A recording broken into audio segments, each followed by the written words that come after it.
Ang walang kapantay na martial god, unang yugto. Kabanata 1766, pagdating ni Qingfang.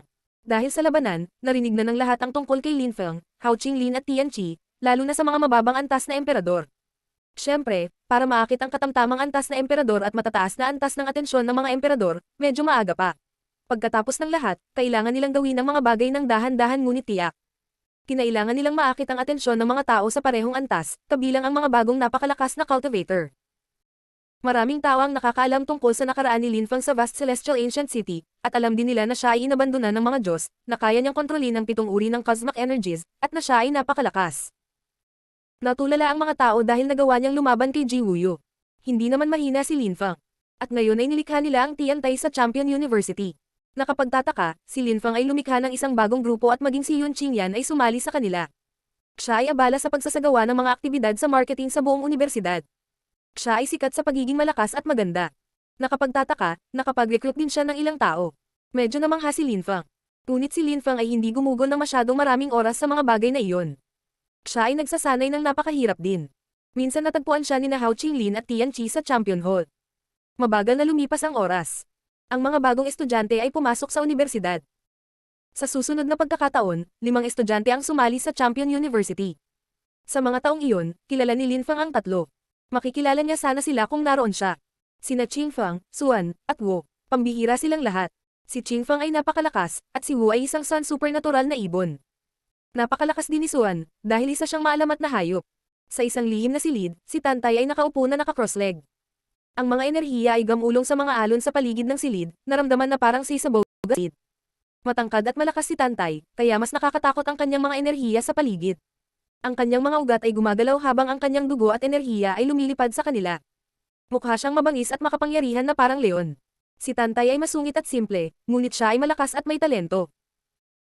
He also needed to learn some good skills because he had explosive power, kailangan niya ng skills which corresponded to his personality.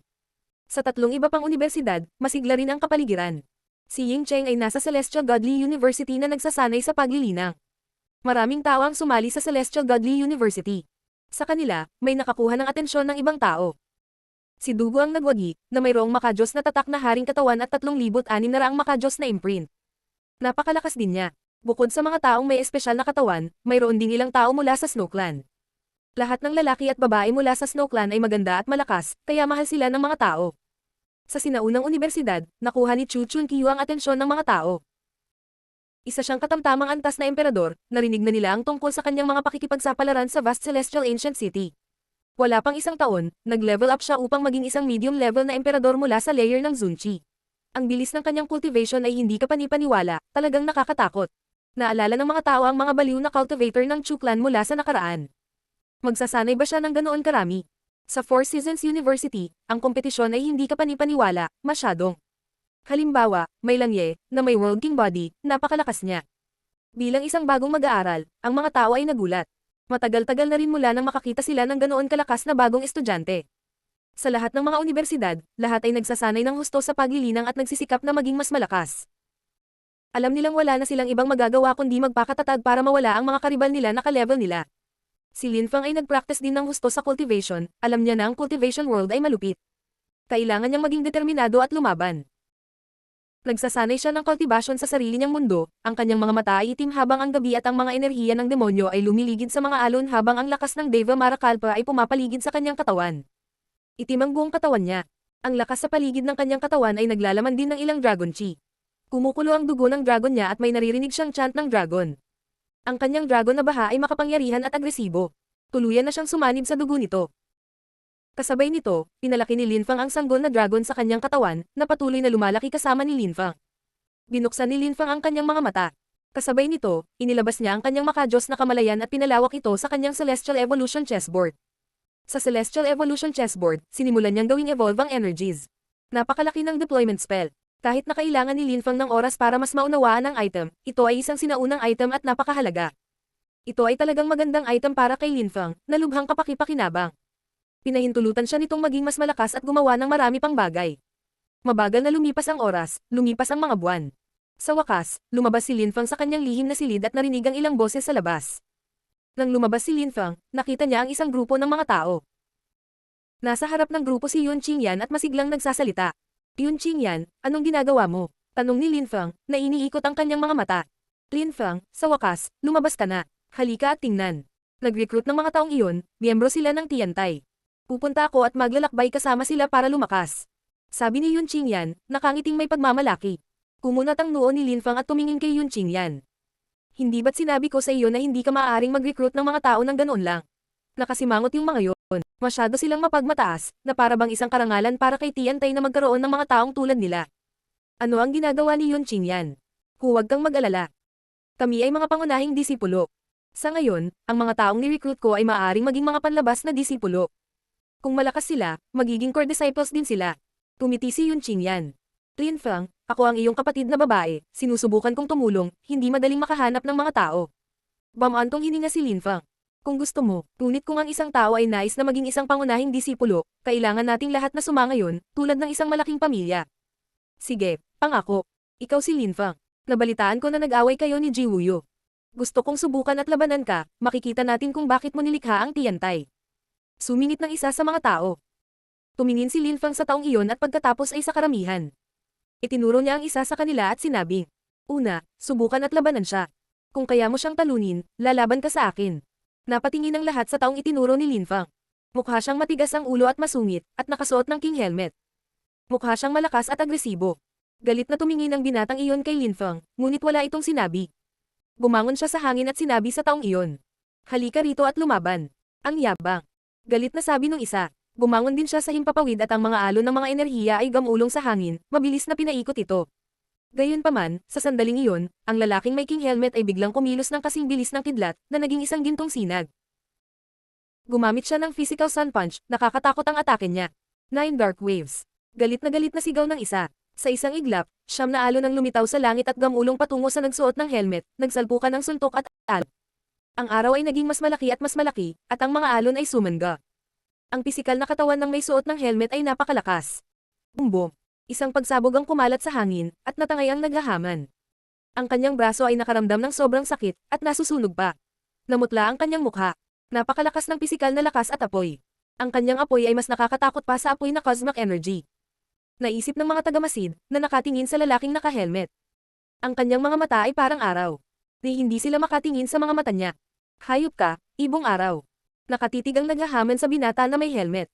Sun Supernatural Bird. Sabi ng binata na naka-helmet. Nagulat ang mga tao sa paligid. Isang ibon ang pumasok sa universidad. Bakit siya sumali sa Tiantai? Hindi masama, Linfeng, nakikita mo. Nag-recruit pa ako ng Sun Supernatural Bird. Nakangiting sabi ni Yun Qingyan. Gayunpaman, dalawang tao ang lumabas sa karamihan, sina Qingfeng at Suan. Sinabi sa kanila ni Linfeng noon na pumunta sa Champion University. Pagkatapos, nabalitaan na nila ang tungkol sa mga pakikipagsapalaran ni Linfeng at tungkol sa katotohanan na nilikha niya ang Tiantai. Naging maayos naman ang lahat para sa kanya. Kaya, nagpa siya silang sumali sa hukbo ni Yun Qingyan.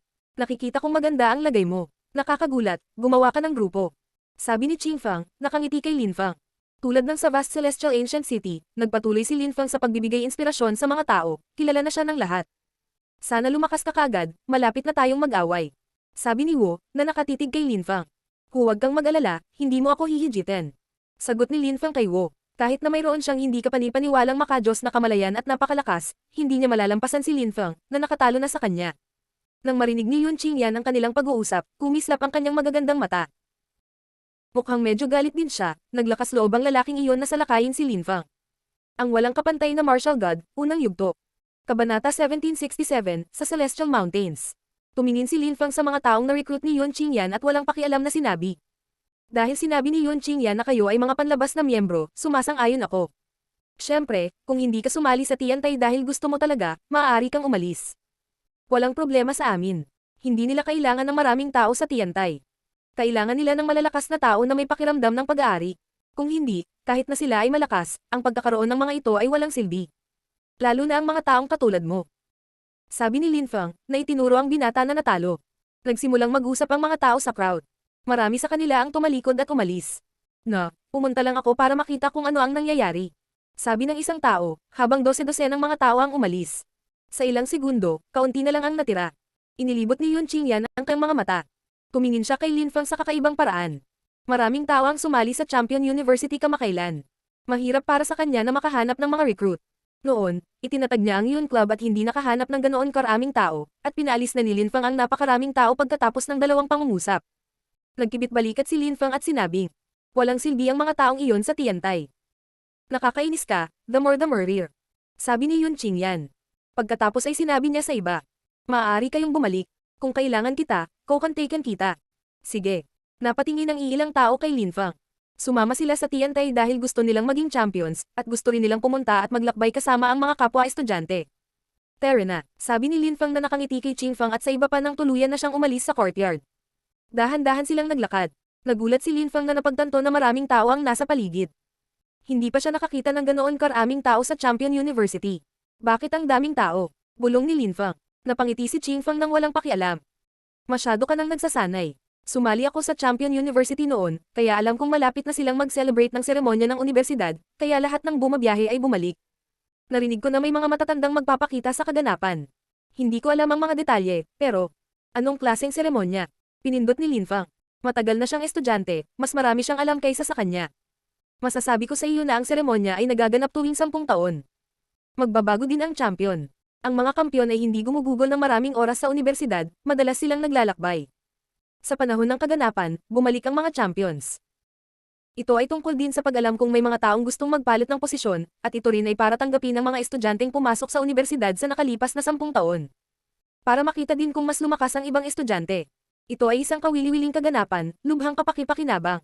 Tanging ang mga champion lamang ang maaaring pumunta sa Celestial Mountain, ngunit sa panahon ng kaganapan, ang mga matatanda ay nagpapakita, kaya ito ang pinakamagandang sandali upang tumayo at itawag ang kanilang atensyon. Sinabi sa kanya ni Yun Qingyan na may napakahusay ng ngiti. Lin Feng. May tumawag sa di kalayuan. Tumingin si Lin Feng sa ganoong paraan at nakakita ng kakaibang ngiti. Iyan ang Lin Feng na lumaban kay Ji Wuyo. Sabi nung katabi ng speaker na yon. Ang 2 taong iyon ay napakalakas, katamtamang antas ng mga emperador. Talaga. Nakakatawa siya. Matapos maipasa ang pagsusulit, nagkaroon ng ilang tensyon sa pagitan niya at ni Yu Wenjing. Napatay din niya ang kapatid ni Shang Jun, kaya napakalakas niya. Ngayon, pangatlong estudyante na siya sa kasamaang palad. Dumaan ang 2 tao sa tabi ni Lin Feng at nagpatuloy sa pakikipag-usap tungkol sa kanya. Talaga, sayang naman. Magsisimula na ang seremonya at babalik din si Shang Jun. Hindi magtatagal, papatayin siya ni Shang Jun. Kahit na hindi siya patayin ni Shang Jun, hindi siya pababayaan ni na Ji Wuyo at Yu Wenjing. Naglakad na yung iba. Kumunat ang noo ni Lin Feng. Napatay niya si Shang Yu sa panahon ng pagsusulit, at ngayon ay pinag-uusapan ng mga taong iyon si Shang Jun, siya ay nasa listahan ng mas mataas na ranggo. Na-offend mo ang maraming tao. Pagmamasid ni Qing Feng. Talagang komplikado ang sitwasyon sa Holy City, may kinakalaban ka at maraming tao ang nasangkot. Hindi ka kailanman makakapagpahinga dito. Sabi ni Lin Feng. Hindi siya nakaimik. Shang Yu, Yu Wenjing, Ji Chang, lahat sila ganyan. Kung matalo niya sila, nandoon din si Ji Chang. Siyempre, lalo na sa universidad, at maraming kabataan na kabilang sa mayamang pamilya. Iyong mga mayayamang pamilya ay nagpapadala ng lahat ng kanilang mga anak sa iisang universidad, kaya ang kanilang mga nakatatandang kapatid na lalaki at babae ay narito rin, at hindi nila hinahayaan na hawakan ng sinuman ang kanilang mga kapatid. Sabi ni Qing Feng sabay tango. Si Lin Feng ay malakas at may talento, kaya kailangan din niyang lumaban sa malalakas na tao. Naiintindihan ko, tama si Qing Feng. Maliban kung siya ay tumayo ng malayo sa makamundong alitan at umiwas sa pagkakaroon ng buhay panlipunan, kung gayon kailangan niyang magkaroon ng mga kaaway. Ito ay pareho para sa lahat, kahit na mga mayayamang bata. Ang mga henyo ng Holy Clans na iyon ay lumaban din sa isa't isa, kahit na sa vast Celestial Ancient City. Lin Feng, saan mo gustong pumunta? Tanong ni Yun Qingyan kay Lin Feng. Wala, kanina pa ako sa isang maliit na kwarto, kailangan kong mamasyal. Sagot ni Lin Feng. Galing, dadalhin kita sa isang lugar. Tumiti si Yun Qingyan. Pagkatapos, hinawakan niya ang manggas ni Lin Feng at hinayla siya. Tutulungan ka ng iyong kuya na maging mas edukado. Sanay na si Lin Feng na marinig siyang nagsasalita ng ganoon. Mabilis na tumakbo ang dalawa. Pagkaraan ng maikling panahon, napagtanto ni Lin Feng na dinala siya ni Yun Qingyan sa Celestial Mountain. May mga ulap na umaaligid dito, ang lugar ay nagmistulang isang mahiwagang palasyo dahil sa panaginip. Saan tayo pupunta? Nagulat na tanong ni Lin Feng. Ang Celestial Mountain. Maaari ba silang pumunta doon? Sabi ko sa iyo, tutulungan kitang maging mas edukado. Sabi ni Yun Qingyan na may malawak na ngiti. Nagpatuloy siya sa paglalakad patungo sa Celestial Mountain. Akala ko mga champion lang ang makakapunta doon. Sumunod si Lin Feng na nagtataka. Kung sino man ang nagsabi niyan, hindi nila naiintindihan ang lugar na ito. Marami pang bundok sa likod nito na hindi ko mapuntahan, pero itong isang ito, kaya ko. Ipapakita ko sa iyo. Nakangiting sabi niya, na nagpatuloy. Pagkaraan ng maikling panahon, nakarating sila sa ulap, nakita ni Linfang ang isang malaking gate sa kanyang harapan. May dalawang matandang lalaki doon, nakaupo at naglalaro ng chess. Mukha silang nabihag sa laro. Mga ginoo, sabi ni Yun Qingyan, lumakad palapit sa kanila. Tumingon ang dalawang matandang lalaki at ngumiti. Qingyan, may dinala ka. Hindi mo ba alam na wala kang madadala dito? Ito ang kaibigan ko, gusto ko siyang iuwi at ipakita sa kanya. Mangyaring huwag sabihin sa akin na hindi ko kaya. Sabi ni Yun Qingyan. Nagpatuloy siya sa paglalakad, hinawakan pa ang isa sa manggas ng matatanda at hinayla ito na parang bata. Sige, batang babae. Maglaro tayo at umalis. Buntong hininga ng matanda, ngumiti ng pilit at umiling. Maraming salamat, sabi ni Yun Qingyan. Nagpatuloy siya sa paglalakad patungo sa gate. Mukhang may magandang katayuan sa lipunan si Yun Qingyan, naisip ni Linfang. Ipakita sa kanya sa bahay. Galing ba siya sa mismong unibersidad? Sinundan siya ni Linfang at ng iba pa. Nagpatuloy sa paglalaro ng chess ang matatanda. Sinabi ng isa sa kanila. Sunfire, matigas ang ulo at matigas ang ulo, Bestial Chi, Sun Cosmic Energy, ang babaeng iyon ay nakipagkaibigan sa isang tatlong paa na gintong uwak. Ang isa pang matandang lalaki ay ngumiti, gumalaw ng isang piraso at nagsabi. At isang batang maalamat na hayop. Siya ay misteryoso, ngunit ang pinakamalakas ay ang nasa harap. May kung ano sa loob niya. Kahit nakakaiba ang kanyang chi, hindi siya maarap. Mukha rin siyang mamamatay tao. Nagpatuloy ang dalawang matanda sa pagkukumpara sa mga taong sumusunod sa kanya. Sa bundok, maraming palasyo. Dinala ni Yun Qingyan si Linfang at ang iba pa sa isang magandang palasyo. Sa looban, may dalawang tao na nagsasanay sa pagtatanim ng espada. Ang kanilang mga espada ay walang chi. Hindi sila gumagamit ng enerhiya, ngunit sila ay mukhang malakas. Maraming marka ng espada sa lupa. Kumunat ang noo ni Linfang nang makita niya sila. Ang sword wheel na iyon ay kahanga-hanga, ang mga espadang iyon ay hindi na kailangan ng lakas o lakas. Sila ay isang lalaki at isang babae, parehong nasa katanghaliang gulang. Matikas ang itsura ng lalaki, ang ganda ng babae. Ang ganda talaga nilang magkasama. Bumalik ang anak ko, sabi ng lalaki at ng babae, ibinaba ang kanilang mga espada at tumingin kay Yun Qingyan. Oo, namiss kita. Nagdala ako ng ilang kaibigan, gusto kong ipakilala sila sa iyo. Nakangiting sabi ni Yun Qingyan, niyakap ang kanyang mga magulang. Naunawaan ni Linfang, si Yun Qingyan ay anak ng ilang kawani ng unibersidad. Ang mga taong iyon ay mukhang mabubuting tao, gayunpaman. Matalim na sumulyap kay Linfang at sa iba pa ang mga magulang ni Yun Qingyan. Nanginginig si Linfang. Ang mga taong ito ay tila napakalakas. Ang walang kapantay na martial god, unang yugto. Kabanata 1768, Aral. Mga guro, sabi ni Linfang, yumuko sa harap ng mga magulang ni Yun Qingyan at nakangiting bati. Mukhang kasing lakas ng anak ko, hindi masama, at bihira. Tumanggo ang mga magulang ni Yun Qingyan. Hindi natuwa si Yun Qingyan, sinabi niya. Ano? Big sister nila ako. Brother. Sinusubukan mo pa bang pamunuan ang Yun Club o ano? Dapat ay nagsasanay ka ng husto sa paglilinang. Bakit mo sinusubukang pamahalaan ang isang club? Nagsasayang ka ng oras. Saway sa kanya ng ina ni Yun Qingyan. Hindi, sumali ako sa club ni Linfang, Tiantay. Ako ang nakatatandang kapatid na babae. Nakangusong sabi ni Yun Qingyan. Sige, ikaw ang kapatid na babae.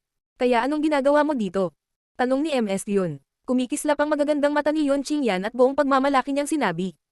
Nanay, gusto kong ipakilala sa iyo ang mga kaibigan ko. Talaga? Tanong ni MS Yun, nakatingin kay Yun Qingyan na may pag-aalinlangan. Tumawa si Yun Qingyan at sinabing, napakalakas nila, kita mo, si Linfang ay napakatalino. 3 buwan pagkatapos pumasok si Linfang sa universidad, siya ay nasa pangatlo na. Nakipaglaban din siya kay Ji Wuyo. Ji Wuyo ay hindi nagkaroon ng itaas na kamay sa lahat. Magsisimula na ang seremonya sa lalong madaling panahon, kaya iniisip ko kung maaari kang tumulong ng kaunti. Alam kong may gusto ka. Bamantong hininga si MS Yun. Pagkatapos ay tumingin siya kay Linfang at sinabi. Nakipaglaban siya kay Ji Wuyo ilang sandali matapos na sumali sa universidad, hindi masama talaga. Gayunpaman, ang mga matatanda ay hindi magbibigay sa kanya ng mukha. Maaari akong makipag-usap sa mga matatanda, ngunit hindi ko magagarantiya na ito ay gagana. Hehe, basta tumulong ka, iyon ang pangunahing bagay. Tumiti si Yun Qingyan. Tumingin siya kay Linfang at sinabi. Huwag mong palampasin ang pagkakataong iyon, kung makakapunta ka sa liblib na bundok, sa tingin mo ay magkukulang ng mga miyembro ang Tiantay. Hamon niya sa kanya, ikaw ay gumagawa ng tapat na trabaho. Sabi ni MS Yun. Haha, at paano si Ji Chang? Siya ang pinakamasama, sabi ni Yun Qingyan. Kung kahit kalahati ka kasing talino ni Ji Chang, magiging masaya ako. Dapat mong malaman na si Ji Chang ay may potensyal na maging isang champion, maraming mga matatanda ang mataas ang tingin sa kanya. Malapit na siyang maging champion, dahan-daang nag-mature ang mga grand talents, gaya ng sinasabi nan. Siya ang magiging mapagkukunan ng kaluwalhatian para sa universidad. Ang kanyang grupo ay magiging mas makapangyarihan kaysa sa iyo, at siya ay magiging lubhang malakas. Sabi ni MS Yun. Hindi siya mukhang masaya. Nakapout si Yun Qingyan. Tumiti si Lin Feng. Ang kanyang mga magulang ay napakahigpit, ngunit hindi masama. Pareho ba kayong cultivator ng espada? Tanong ni Lin Feng sa kanyang mga magulang. Bumalik ang tingin ng ama kay Lin Feng. Sword cultivator ka rin ba? Bago kontrolin ang cosmic energies, ang pagtatanim ng espada ay ang aking espesyalidad. Noon, maaari kong i-condense ang ilang uri ng abstruse energies at gumamit ng iba't ibang uri ng mga diskarte sa espada. Hindi naman masama ang mga atake ko. Pagkatapos, naunawaan ko ang mga cosmic energies at napagtanto ko na ang paggawa ng cosmic energies na magkasama ay mahirap at nakakaubos ng oras sa makatuwid, kinailangan kong pansamantalang ihinto ang pagsasanay sa pagtatanim ng espada. Baka may turo ka sa akin. Sinubukan ni Lin Feng na maging mapagpakumbaba hanggat maaari. May kakaiba akong nakita. Sinabi ni Qingyan na ikaw ang pangatlong estudyante, ngunit mayroon kang lakas ng layer ng Zunqi. Kung sasabihin mo sa akin na itinatago mo ang iyong antas ng paglilinang, magugulat ako, nangangahulugan ito na ikaw ay napakalakas, mas malakas kaysa sa akin. Tanong ni Ginoong Yun. Noon, nang ang langit ay dapat nalinisin ang aking katawan ng cosmic energies, tumigil sila, at iniwan ako ng mga Diyos. Sinabi ng mga tao na isa akong Imperial Kalpa, ngunit tumanggi akong paniwalaan iyon. Kahit na hindi ako nalinis ng mga cosmic energies ng lupa at langit at hindi ko ito mahihiram ng direkta, ang aking katawan ay tila may mas maraming cosmic energies kaysa sa iba. Sa palagay ko hindi ako Imperial Kalpa o tinalikuran ako ng mga Diyos. Sa tingin ko, may kinalaman ito sa uri ng katawan ko. Paliwanag ni Lin Feng. Habang lumalakas siya, may mga bagay na hindi niya kayang itago, o hindi siya siseryosohin ng mga tao at iisipin pa nga na may masamang intensyon siya. Kakaiba, ipakita mo sa akin ang iyong cosmic energies. Sabi ni Ginoong Yun sa kanya. Tumanggo si Lin Feng at pinakawalan ng lahat ng kanyang cosmic energies, ang kanyang chi ay umaaligid sa kanya. Napasimangot sina Mr. Yun at MS Yun nang makitang alam niya ang ilang uri ng cosmic energies. Sapat ba ang iyong mga reserbang cosmic energies kapag nakikipaglaban? Tanong ni Mr. Yun. Mayroon akong higit sa sapat, hindi sila natuyo. Pagkatapos ng mga laban, nilalamon ko rin minsan ang ilang cosmic energies mula sa lupa at langit. Sabi ni Lin Feng, na tinatago ang buong katotohanan. Kakaiba. Bihira talaga ang ganyang katawan. Sabi ni Ginoong Yun. Hindi niya talaga maintindihan ang nangyayari. Ipinagpatuloy niya. At paano naman ang paglilinang ng iyong espada? Bago mo natutunan ang cosmic energies, maaari mo bang i-condense ang abstruse energies? Oo, madalas kong pinagsama ang mga ito sa aking espada, mula 4 hanggang 5 iba't ibang uri ng mga abstruse na enerhiya. Kaya kong patayin ang mga emperador sa ganoong paraan. Pantay na sagot ni Lin Feng. Talent Edo. Tumanggo si Ginoong Yun bilang pagsang-ayon. Ikaw ay may talento, ngunit tulad ng sinabi mo, ang mga cosmic energies at abstruse energies ay iba't ibang uri ng enerhiya. Iyan ang magic ng ating planeta. Kung gusto mong pagsamahin sila, hindi madali. Hindi mo magagawang magsama-sama ang cosmic energies tulad ng abstruse energies. Gayunpaman, kung magagawa mong magsama-sama ang cosmic energies sa isang atake ng espada o anumang iba pang uri ng sandata, malamang na nakakatakot ang iyong mga pag-atake. Gayunpaman, ang pag-atake ng espada na may maraming uri ng cosmic energies ay hindi madaling matutunan. Pag-iisip ni Lin Feng. Siyempre, lalo na dahil ang paraan ng pagkontrol mo sa isang uri ng cosmic energy ay hindi katulad ng iba. Naiintindihan mo ang napakaraming uri ng cosmic energies, at sa makatuwid, kailangan mong gumawa ng mahusay na pagsisikap at pagbutihin ang anyo at ang nilalaman, lalo na kung gusto mong pag-aralan ang paglilinang ng espada. Dahan-dahan ang sinabi ni Ginoong Yun para malinaw na maunawaan ni Lin Feng. Ang anyo at ang nilalaman. Ulit ni Lin Feng, mukhang nag-iisip. Talaga. Tumanggo si Ginoong Yun. Pagkatapos, hinawi niya ang isang buhok sa kanyang ulo at ibinigay kay Lin Feng. Subukan mong gupitan ito sa pinakamaraming piraso hanggat maaari gamit ang purong sword cosmic energies, at wala nang iba pa. Si Lin Feng ay natulala. Inihagis niya ang buhok sa ere at pinagmasdan itong bumagsak. Walang kasanayan o teknik, puro enerhiya lang. Isang kutsilyo ang ginawa ni Lin Feng sa hangin, ang kanyang kamay ay kasing bilis ng kidlat, na tumagos sa hangin. Kung walang cosmic energy at walang lakas, maaari mo bang putulin ito? Tanong ni Ginoong Yun. Iniunat muli ni Lin Feng ang kanyang kamay, hindi siya gumamit ng cosmic energies o lakas. Nang sinubukan niyang gupitin, lumipad lang ang buhok at hindi napuputol. Sa sandaling iyon, biglang gumawa ng kutsilyo si Ginoong Yun sa hangin, hindi siya gumamit ng anumang lakas o enerhiya. Kamay lang ang ginamit niya. Isang guhit ang sinundan ng kanyang kamay, at ang buhok ay naputol sa dalawa. 4. Isang kakaibang ekspresyon ang lumitaw sa mukha ni Lin Feng. Sa panonood ni Ginoong Yun, dahan-dahang naunawaan ni Lin Feng. Iyon ay higit pa tungkol sa layunin ng espada, kaya ang anyo, pagputol ng buhok sa ilang piraso. Hindi man lang pinakawalan ni Ginang Yun ang sword chi, ngunit naramdaman ni Lin Feng ang sword intent. Ganyan ang forma, iyon ang nakikita mo. Sa madaling salita, walang cosmic energy. Kung susubukan mong gumamit ng isang spell na tulad nito, hindi ito gagana, ngunit ang mga cultivator ng espada ay hindi lamang interesado sa mga spell. Kapag gumamit ka ng mga spell, ikinukumpara mo ang iyong cosmic energy sa iyong kalaban. Kung mayroon akong mahusay na spell, skill o technique at wala ka, hindi ka magkakaroon ng pagkakataon. Kung ang cosmic energies ko ay mas mahina kaysa sa iyo, madali mo akong matatalo. Paliwanag ni Ginoong yun. Nagsimulang maunawaan ni Lin Fang. Lakas ang anyo, cosmic energies ang dahilan. Siyempre, kung ang forma lang ang iniintindi mo at hindi ka mag-aaral ng spells, techniques, at skills, malilimitahan ang lakas mo at sa huli ay titigil ka sa pag-unlad. Sa ganoong paraan, maaari mong gupitan ang buhok sa 3 o 4 na piraso, ngunit sa huli ay limitado pa rin ang iyong kapangyarihan. Kung mataas ang intensyon ng iyong espada, kailangan ding maging malakas ang iyong mga pag-atake. Nakinig ng mabuti si Lin Fang. Si Qing Fang at ang iba ay namangharin. Malakas talaga ang mga cultivator ng espada, tama si Ginoong yun. Parang yung Purple Lake Tank ko noon, kaya kung i-modify at i-improve kasi pinaganda ko yung form. Ibig sabihin, level up ang form, pero hindi pa rin ito naging mas mataas na anyo ng intent. Bulong ni Lin Fang. Yumuko siya sa harap ni Ginoong yun at sinabing, "Maraming salamat sa iyong turo, guro." Kumaway at ngumiti si Ginoong yun. "Ikaw ay isang matalinong bata." Libu-libong beses ko nang sinabi kay Qing Yan ang ganoong bagay, ngunit hindi niya naiintindihan.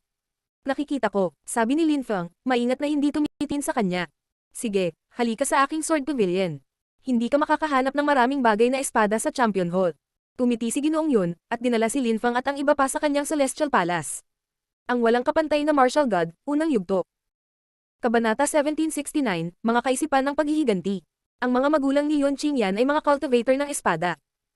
Pagkatapos nilang maging matatag, napagpasyahan nilang manatili sa universidad. Naging kawani sila at nagkaroon ng anak na babae, si Yuan Qingyan. Sa kanilang sword pavilion, marami silang sword skills at techniques, ito ay hindi kapani-paniwala. Halatang napakayaman nila. Nakita ni Lin Fang ang mga libro sa lahat ng dako, pati na rin ang mga anteng-anteng para sa lahat, at lahat ng uri ng mga libro. Ramdam ni Lin Fang na ang mga bagay na iyon ay pambihira. "Lin Fang, ito ang mga kasanayang pinag-aralan namin ng aking asawa. Maaari kang tumingin. Maaari rin kayong tumingin. Kahit na hindi kayo mga cultivator ng espada, maaaring maging kawili-wili pa rin ito." Sabi ni Ginoong yun, na nakangiti sa maliit na pulutong. Napaka-generous niya sa kanila. "Maraming salamat, guro," sabi ni Lin Fang. Na-touch siya. First time nilang magkita at sobrang bait nila. Bihira lang makasalubong. "Huwag kang masyadong magalang. Ang aking anak na babae ay isang masamang cultivator, ngunit dahil siya ay nagdala ng mabubuting cultivator, hindi namin siya masisisi at masaya kaming tumulong, lalo na ang mga kabataan." Nakangiting sabi ni Ginoong yun. "Maaari kang tumingin, ayaw naming mag-asawa na abalahin ka," sabi ni Ginoong yun, bago lumingon kay Yuan Qingyan. "Sumama ka sa akin." Si Yuan Qingyan ay nanginginig at nagangat ng mukha bago sumunod sa kanyang ama. Naglakad-lakad si Lin Fang at tumingin sa mga libro. Mayroong maraming mga bagay. Tubig, ginto, langit at lupa, kamatayan, at mga diskarte sa kahoy na espada, lahat ay gumagamit ng iba't ibang uri ng cosmic energies. Upang may sagawa ang pinakamahusay na pag-atake, hindi sapat ang isang uri ng cosmic energy. Kailangang kontrolin ng cultivator ang ilang uri ng cosmic energies at maging sword cultivator, tulad ni Lin Fang. Sword Rule, Setting Sun Meteorite. Tumingin si Lin Fang sa isang libro, ang kasanayan sa loob ay nangangailangan ng 4 na uri ng cosmic energies at napakalakas. Ito ay may ilang mga hakbang, ang unang hakbang ay binubuo ng paggamit ng Earth Cosmic Energy, na bumaba mula sa langit upang apihin ang kalaban. Ang ikalawang yugto ay tungkol sa paggamit ng apoy na cosmic energy upang lumikha ng Sun Sword upang bulagin at sunugin ang mga tao. Ang ikatlong hakbang ay tungkol sa paggamit ng hangin upang gawin ng araw na bumulusok ang espada mula sa langit ng mabilis hanggat maaari. At ang ika-4 na yugto ay tungkol sa pagbagsak nito mula sa langit tulad ng isang nakamamatay na meteorite na puno ng kamatayan. Ang pag-atake ay tila perpekto at ang mga yugto ay ganap na lohikal kung pinagsama. Kung ang lahat ng mga yugto ay natupad ng maayos, kung gayon ang pag-atake ay nakamamatay at maaaring takutin ang siman. Ang anyo ng pag-atake ay dapat na angkop. Kung wala ang wastong anyo at sa gayon ang wastong kalooban, ang mga yugto ng espada ay maaaring mabaygo. Ang anyo ay mahalaga para magtagumpay ang pag-atake, at ang mga cosmic energies ay kailangang gamitin din ng maayos. Napakalakas ng pag-atake. Gayunpaman, ang mga kinakailangan ay mahigpit. Ang mga ordinaryong tao ay hindi maaaring magsagawa ng gayong nakakatakot na pag-atake, naisip ni Lin Fang. Ang sword rule na iyon ay napakahirap pag-aralan. Una, kailangang maunawaan ng cultivator ang kahulugan ng espada, na siyang mas mataas na bersyon ng kalooban. Kailangan din niyang maunawaan ang anyo na may kaugnayan sa kahulugan ng espada. Pagkatapos, kailangan niyang maunawaan ang 4 na uri ng cosmic energies, na napakahirap. Gayunpaman, naaalala pa rin ni Lin Fang ang lahat ng iyon. Kung ang isang pag-atake ay madaling matutunan, maaari ba itong maging mahusay? Nagpatuloy si Lin Feng sa paglalakad at tumitingin sa iba pang mga pag-atake. Si Lin Feng ay nasa ulirat sa lugar na iyon, na parang wala nang kinalaman sa kanya ang labas ng mundo. Gustong-gusto niyang maligaw sa mga corridors na napapaligiran ng mga libro.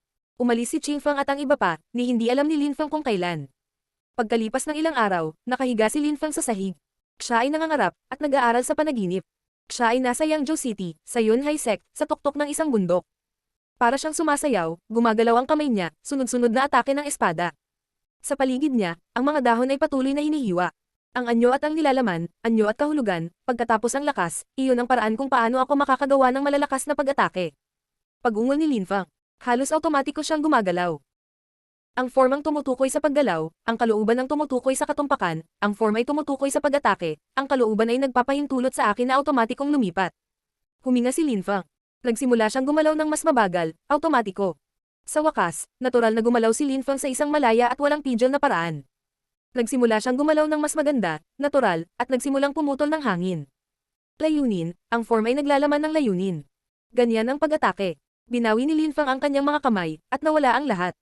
Tumingin si Lin Feng sa kanyang mga kamay, walang lakas, walang cosmic energy, ngunit naroon ang kahulugan. Sa Sword Library, nakita ni Yun Qingyan si Lin Feng na nakahiga. Nagulat siya, natutulog si Lin Feng. Lin Feng. Sabi ni Yun Qingyan, niyugyug si Lin Feng at tinutusok siya. Panimula niya at biglang nagmulat ng mata. Nung nananaginip siya, madali lang siyang gisingin, pero dahil nasa library siya, bale. Walang pwedeng mangyari sa kanya doon. Alam mo kung paano ay enjoy ang buhay, nakakapagtaka, natutulog ka. Sabi ni Yun Qingyan na sinusubukang magmukhang galit. Hindi siya nakaimik. Tumingin siya kay Lin Feng at sinabi, magsisimula na ang seremonya ng Champion University. Kailangan na nating pumunta. Tumiti si Lin Feng at tumayo. Tara na, dinala ni Yun Qingyan si Lin Feng sa labas ng palo. Ang lahat ng mga palasyo ay mukhang hindi kapani-paniwalang matayog sa lugar na iyon, ang mga cultivator ng Champion University ay napakalakas. Bukod sa lugar na iyon, mayroon ding malalayong bundok. Sinasabi na ang malalayong bundok ay bumubuo ng isang maliit na mundo. Ang mga matatanda ng Champion University ay tunay na makapangyarihang mga cultivator. Ngunit hindi madaling pumunta doon ang mga estudyante. Si Lin Feng at Yun Qingyan ay bumalik sa gitna ng campus. Maraming tao doon ngayon. Ang seremonya ay ginaganap tuwing 10 taon, napakaraming malalakas na cultivator na naglalakbay sa labas ang bumalik. Napansin ni Lin Feng ang maraming napakalakas na cultivator habang siya ay naglalakad. Ang mga katamtamang antas na emperador ay karaniwan. Iyan ang lugar para sa mga palabas doon. Marami ng tao doon. Itinuro ni Yun Qingyan ang isang malayong lugar na may ilang field. Ang bawat field ay dinisenyo para sa mga cultivator ng iba't ibang antas ng paglilinang.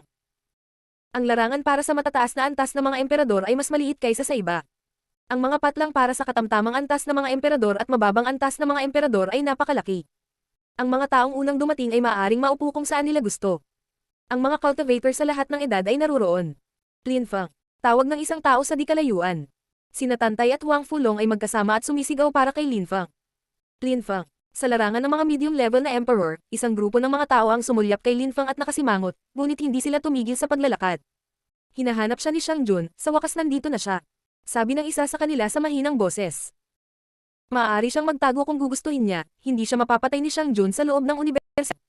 At least, kung hindi masyadong samipot ang lalaking iyon, mas kakaunting tao ang magpapahiya sa kanya. Pinag-uusapan siya ng mga taong iyon. Ang ilang mga tao ay tumingin kay Lin Feng ng may habag. Siya ay mula sa malapad na Celestial Ancient City at pinabayaan siya ng mga Diyos. Mapalad siya na nakipagkaibigan sa kanya ang mga tao mula sa Animal Clan. Ngunit ang universidad ay hindi ang napakalawak na Celestial Ancient City, ito ay ang banal na lungsod. Sina Xiang Jun at Lin Feng ay parehong nasa Champion University, pinatay ni Lin Feng ang nakababatang kapatid ni Xiang Jun, kaya hindi niya pakakawalan si Lin Feng. Kahit na narinig sila ni Lin Feng, hindi niya sila pinansin. Hindi siya interesado sa kanila. Nanatili siya kasama si Tantay at ang iba pa. Parang tumangkad pa si Tantay. Mukha siyang malakas na parang tore. Lumaki ka pa rin. Natatawang sabi ni Lin Feng. Napakamot ng ulo si Tantay at sinabi. Dahil yan sa mga halamang gamot. Mayroon akong espesyal na lakas sa aking katawan na nagpapalaki sa akin. Sana hindi na ako lumaki to the point na matatakot ako sa mga tao. Nakakatakot ka na, sabi ni Yun Qingyan, na inilabas ang kanyang dila. Mukha itong maliit sa tabi niya. Nahihiyang ngumiti si Tantay, at sinabing, Lin Feng, nakikita mo kung gaano kasigla ito dito. Ang seremonya ay ginaganap tuwing 10 taon. Napakaraming malalakas na cultivator dito. Sa kasamaang palad, hindi ako ang bida. Sana sa susunod, champion na ako at hahangaan ako ng lahat. Maaga o huli. Hinampas ni Linfang ang balikat ni Tantay. Tinanong niya si Yun Qingyan. Ngayon ba ang seremonya? Bukas. Sagot ni Yun Qingyan, umiling-iling. Tara na at magpahinga na tayo. Sabi ni Linfang. Pag-alis nila, malamig na pinagmamasdan ni Lengzia at Puyang. Naglakas loob siyang magpakita. Halika at ipaalam kay Xiangjun. Sana ay patay na siya sa oras na magsimula ang seremonya. Sambit ni Puyang. Galit na galit siya. Pinahiya siya ni Linfang ng husto sa entablado ng labanan at hindi niya ito malilimutan. Ang walang kapantay na martial god, unang yugto. Kabanata 1770, Banta. Ang seremonya na ginanap tuwing 10 taon ay isang napakahalagang kaganapan para sa Champion University. Bumalik ang lahat ng mga estudyante para dito. Maging ang mga guro at mga elder ng mga kabundukang celestial ay lumahok. Sa Champion University, kahit na maraming tao ay mula sa mga sikat na pamilya, marami rin ang mga tao na nanggaling sa malalayong lugar. Kapag ang gayong mga tao ay dumating sa banal na lungsod, sila ay kadalasang napaka-motivated at determinado. Para sa mga taong iyon, ang pagkakataong makilala ang mga matatanda ng universidad ay hindi kapanipaniwala, at hindi nila maaaring palampasin ang ganoong bagay. Kung mamumukod tangi sila, mapapansin sila ng mga matatanda. Maging sa mga batang iyon na nagmula sa mayayamang pamilya, malaki ang pagkakataon, dahil masaya rin silang maging guro ang mga matatanda. Pinahintulutan nila ang maraming kabataan na maging mas malakas. Ang una daw sa champions ay si Ji Chang, nakakatakot ang lakas niya. Maraming matatanda ang naging guro niya. Mayroong lahat ng uri ng mga guro sa Champion University at kung minsan, ang mga estudyante sa universidad ay namamangha sa buong mundo. Ang mga mahihinang estudyante ay hindi nakakaawa dito, maaari pa rin silang maging mas malakas. Ginawa na ni Yun Qingyan ang tirahan ni Linfang na maging punong tanggapan ng Tiantay. Sa sandaling iyon, nandoon lahat ang mga tao ni Tiantay. Ang seremonya ay nagaganap tuwing 10 taon. Magkakaroon ng maraming malalakas na cultivator, magiging kahanga-hanga ito. Sabi ni Huang Fulong. Kumikislap ang kanyang mga mata. Ang makakita ng malalakas na cultivator ay palaging isang magandang bagay. Para ka kay Tantay, malapit ka na rin sa stage. Hahangaan ka ng lahat, mas magiging masaya ito para sa iyo. Tumiti si Linfang kay Huang Fulong. Tumanggo si Huang Fulong. Tama ka, talagang gagawin ko, kung hindi ay hindi sulit ang buhay. 10 taon, Linfang, siguro sa loob ng 10 taon ay tatayo rin tayo sa entablado na iyon. Mahinahong tanong ni Tianqi. Ang 10 taon ay maaaring maging isang mahabang panahon, ngunit maaari rin itong maging isang maikling panahon. Kung tutuusin, napakabata pa nila. Sa loob ng 10 taon, marami silang magagawa, ngunit posible pa ring manatili sa antas na mababang antas ng emperador. Gayunpaman, kung ang bilis ng kanilang paglilinang ay hindi kapanipaniwala, maaari rin silang maging mga medium-level na emperador sa loob ng 10 taon. Posible ang anumang bagay. Mahabang panahon ang 10 taon. Dapat nating gawin ang ating makakaya. Bulong ni Linfang. Gumawa siya ng ilang hakbang at sinabi, mga kapatid, alis na tayo. Sa katunayan, ang 10 taon ay isang mahabang panahon, kailangan nating magsanay ng mabuti. Pagsang-ayon ni Tianqi. Mukha siyang matyaga at matalino. Baka makalipas ang 10 taon, mas malakas pa sila. Sa harap ng mga larangan ng digmaan, may mga bleachers at mga hagdanan. Naunawaan ng mga tao na inihanda ng mga matatanda ang lahat para sa kaganapan. Maraming tao ang nakatayo sa paligid ng mga bukid, masyadong. Ang ilang malalakas na cultivator ay may chi sa paligid nila, ang ilan ay wala. Champions ang mga taong iyon. Champions lang ang pwedeng tumayo sa bleachers. Bihira silang magpakita ng normal, kadalasan ay wala silang biyahe. Karamihan sa mga kampyon ay mga emperador na may mataas na antas. Kahit na sa labas ng mundo, sila ay maituturing na napakalakas na cultivator. Ang ganitong uri ng antas ng paglilinang ay bihira. Bumalik lang sila sa universidad kapag kailangan nila ng mga kasanayan at iba pa, o para magbasa ng balita sa Edict Palace. Sa mga gilid ng field, may mga puwang para sa mga bagong estudyante. Nang sila ay pumasok sa universidad, sila ay may iba't ibang antas at kakaunti ang mga matataas na emperador. Karamihan sa mga tao ay handang pumasok sa universidad noong sila ay mababa pa ang antas ng mga emperador. Ilang matataas na emperador ang kumuha ng mga pagsusulit sa pasukan sa universidad. Nang dumating si Linfang at ang iba pa, nakakita sila ng karagatan ng mga tao. Nagulat sila. Ang mga taong iyon ay pawang mga henyo. Magkaiba man sila ng pinanggalingan, sa universidad ay kapwa sila estudyante. Ako ay isang mag-aaral sa loob ng 9 na taon, maaari akong manatili sa iyo. Sabi ni Yun Qingyan na nakangiti. Kahit na nagtatrabaho ang kanyang mga magulang sa universidad, 9 na taon pa lamang ang naipasan niya sa entrance exam. Naglakad ang grupo nila sa gilid ng field. Maraming tao ang nakapansin sa kanila. Si Linfang ay sikat sa universidad, dahil ang labanan sa pagitan ng mga bagong estudyante at mga miyembro ng Jiwuyo ay napakakakaiba. Darating ang mga magulang ko. Pagdating nila, sasabihin nila sa matatanda ang tungkol sa iyo. Gawin mo ang iyong makakaya. Sabi ni Yun Qingyan, na nakangil kay Linfang. Si Linfang ay mukhang hindi nababagabag. Mamamatay na siya, at naglakas loob siyang magpakita. Malamig na tanong ng isang boses. Tumingon si Linfang at ang iba pa at nakita sina Puyang at Lengzia. Ang mga taong iyon ay nasa listahan ng ranggo, at lahat sila ay mga estudyante ng wala pang 10 taon. Ano? Ang isang walang kabuluhan ay nangangahas na kumilos ng mayabang. Mapanuksong tanong ni Tantay na nakatingin kay Puyang at sa iba pa. Puyang at Tantay at nanginginig sa galit. Pinandilatan nila si Linfang at sinabi ni Puyang, Linfang, itinatago mo ang antas ng iyong cultivation, ngunit isa ka pa ring mababang antas na emperador. Napakayabang mo sa tingin mo makakagawa ng grupo. Masyado mong pinahahalagahan ang iyong sarili. Tingnan natin kung ano ang magiging grupo mo. May kinalaman ba ito sa iyo? Tumisi si Linfang, sumulyap sa kanya. Wala naman. Kahit mamatay ka at ang mga kaibigan mo sa Tiantay, wala akong pakialam. Gusto lang kitang bigyan ng babala. Malamig na sabi ni Puyang at sinulyapan ng mga tao ni Tiantay. Nagpatuloy siya. Hindi mo ba napansin na wala dito ang isang tao mula sa unang batch ng mga taong na-recruit mo? Kumunat ang noo ni Linfang at tumingin sa paligid. Tumingin siya pabalik kay Puyang ng malamig at sinabi, Nasaan si Chinwo? Sa labas na ligaw. Kung gusto mo, ihahatid kita doon. Malamig ng ngiti ni Puyang. Bastos, naglakas loob kang kunin siya. Galit na nagmura si Yun Qingyan. Nagbago ng husto ang ekspresyon niya. Yun Qingyan, kahit na nasa mataas na listahan ka, dapat mong maunawaan ang mga patakaran ng unibersidad. Dito, tao lang ang pwede mong hamanin, hindi ka pwedeng mangkidnap ng tao. Tungkol kay Chinwo, kusang loob niyang sinundan kami, at nasa labas siya ng unibersidad dahil hindi nalalapat ang mga patakaran doon. Pangunahan mo. Malamig na utos ni Yun Qingyan. Kung gusto mong pumunta, dadalhin ko siyang mag-isa. Sabi ni Puyang, sabay turo kay Linfang. Hindi mo magagawa. Sabi ni Yun Qingyan na tumatanggi. Nagbabalak ka laban kay Linfang, ito ay isang ambush. Kailangan nating sumabay. Kung gayon kalimutan mo na iyon. Kapag nagsimula na ang seremonya, may mga taong hindi nababalik sa unibersidad, ang ilang mga tao ay hindi nababalik. Sabi ni Puyang, ang club ni Ji Chang ay puno ng mga bastos. Galit na sigaw ni Tantay. Naikuyom niya ang kanyang mga kamao. Ito ay isang personal na bagay. Wala itong kinalaman sa Ji Chang's club. Malamig na sinabi ni Linfang. Darating ako. Linfang, huwag kang pumunta. Mas asama ang mga taong iyon. Gusto ka nilang patayin. Sabi ni Yun Qingyan. Huwag kang mag-alala. Babalik ako ng ligtas. Sabi ni Linfang, pagkatapos ay lumakad siya papunta sa Puyang at sinabi. Pangunahan mo, Terena. Malamig na sagot ni Puyang. Ang kanyang mga mata ay puno ng pagpatay. Pinangunahan niya ang daan at umalis na ang 3 tao. Sa likod nila, isang binata ang nagmasid kay Linfang na mabilis na umalis. Xiang Jun, hindi mo ba siya haharapin ng personal? Tanong ni Yu Wenhao. Si Xiang Yu ay nasa parehong antas at namatay. Siya ay walang kakayahan. Namatay siya, pero kasalanan niya. Sabi ni Xiang Jun, mukha siyang walang emosyon. Si Yu Wenhao ay natulala. Ang lalaking iyon ay malakas, malupit, at walang emosyon. Wala siyang pakialam sa nakababatang kapatid niya. Kung ganoon, bakit mo siya hinahabol? Tanong ni Yu Wenhao. Si Xiang Yu ay ang aking nakababatang kapatid, kahit na siya ay namatay. Mga miyembro lang ng Xiang clan ang makakapatay sa kanya. At ang mga taong pumatay sa mga miyembro ng pamilya ay kailangang mamatay. Kaya kailangan pa rin nating ipaghiganti ang pagkamatay niya. Sinabi ni Xiang Jun na parang batas. Huwag kang mag-alala. Hindi na siya babalik ng buhay. Sabi ni Yu Wenhao. Kumikislap ang kanyang mga mata.